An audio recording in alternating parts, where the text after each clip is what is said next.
Hello everyone. I'll share a story with you today that I happened to read in a magazine of curiosity. I was really amazed when I read it one day while I waited patiently for service at a barbershop since, a lot of the time, truth is better than fiction. I wanted you to know that not everything that seems to be perfect is, which is why I wanted to share it with you all. Welcome to USA Stories channel. Do not forget to subscribe and activate the bell button to receive all new updates. Now let's go to the story. This narrative centers on a Mexican bridal pair from Puebla. This was Sandra, who was 25, and Javier, who was 28. He was a well-known lawyer, and she was the city's most famous dentist. One day, Javier came to Sandra's office with a terrible toothache, and when he saw Sandra, he experienced what is known as love at first sight. Since Javier knew that Sandra wasn't really interested in him, he cleverly requested for her phone number, claiming that he would call her if he had any more toothaches or required any dental work. Sandra handed Javier the phone number, certain he would simply be another patient. A few weeks later, Javier picked up the phone and gave her an invitation to go out. After 3 years of dating, they made the decision to tie the knot. They had discussed the matter for a while and decided that getting married would come first, followed by trying to have a kid. It would be the ideal marriage, the fulfillment of every child-rearing desire. However, their ambition was only partially fulfilled because despite their youth, they were unable to conceive a child, despite their best efforts. They received care from a number of clinics and medical facilities that focused on the condition, but Sandra's condition was bleak since she had a physical issue that kept her from getting pregnant. They experienced the agony of not being able to conceive after much effort. Thus, the notion of adopting took shape, and the adoption procedure was initiated. However, the paperwork took a while. They committed themselves to raising a pit bull puppy they had purchased in the interim. Though it's hard not to, this pair made an effort to keep their thoughts about it to themselves. Javier had always wanted a son or daughter who would greet him home with an embrace and the title Dad.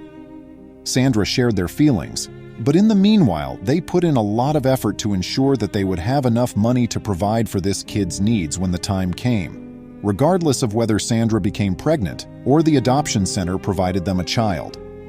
They held that the purpose of having a kid is not to cause them suffering, but rather to relieve them of it. Sandra would occasionally experience depression because she believed that her infertility, and not her husband's, was the reason he was unhappy. But Javier saw how devastated she was and gave her a hug, stroking her hair and saying, "Easy, love," as she sobbed on his shoulder. "The time will come for us to have our child, and everything will be well.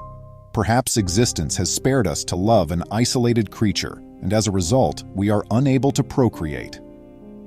Feeling so supported, she gave him a hug and became calmer. As time went on, company started to grow rapidly. Sandra was forced to move the office to a clinic with additional dentists since she was unable to handle the demand on her own. Sandra formed a partnership with 5 more dentists to open a clinic with the capacity to see up to 30 patients each day. It was a fantastic business. A few years later, they made the decision to relocate the dental clinic to another city. Javier was forced to leave the legal practice due to their success so he could focus on running one of the additional sites. During one of their excursions, they stopped in Central Park for ice cream. They saw a 12-year-old girl in a wheelchair beside the fountain pleading for money, wearing a shabby red outfit. Javier said to Sandra, "Observe the way life is." Those who have children frequently do not want them, or worse, leave them, despite our best efforts to create and provide for them. After purchasing an identical ice cream to their current one, Sandra and Javier visited the girl.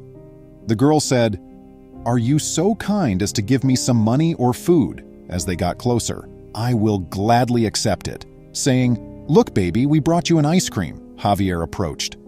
The girl began to weep as soon as she spotted the ice cream. Sandra questioned, "Why are you crying? Is there a pain?" "No, ma'am," the young lady answered.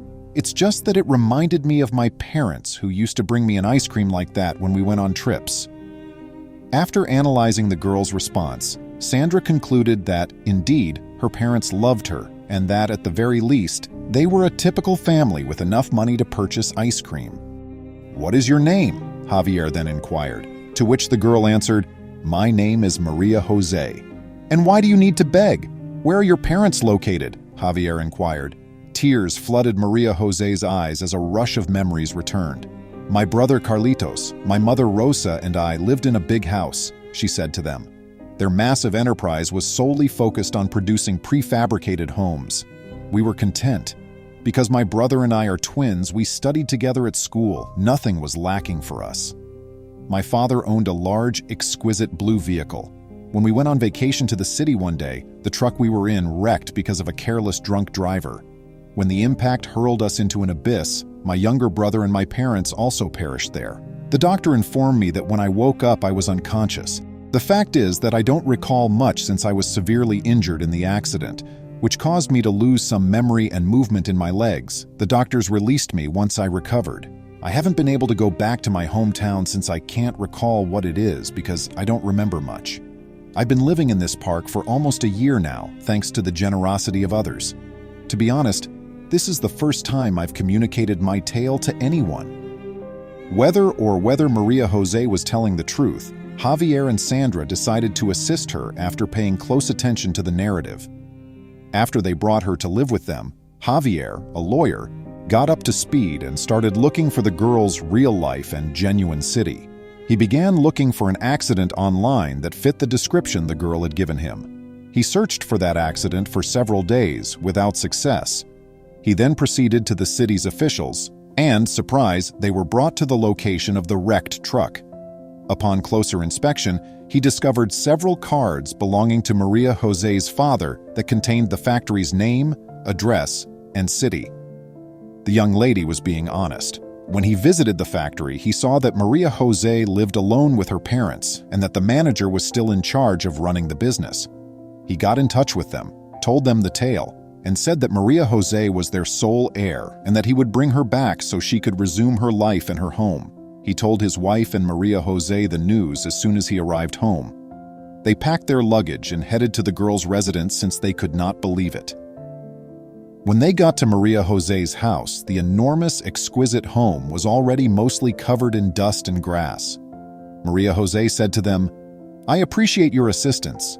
Would you want to move in with me in this house as you accepted me when I needed it and I don't have a family? I mean, I'm not related to anyone. Put another way, you are my new family." As Javier and Sandra met eyes, they knew that what Javier had told to Sandra years before had come true. They were bringing happiness to a young girl without a family. How did you feel about this narrative? Is it possible that Javier was correct to assist Maria Jose, or ought he to have let another attorney handle this? I appreciate you seeing. Would you kindly like and post the video on social media? We'll respond to you as soon as we can. Please remember to subscribe to our channel, give us a thumbs up, and turn on the notification bell so you won't miss any of our videos. If you enjoyed the tale, the next video that plays on your screen will probably move you too.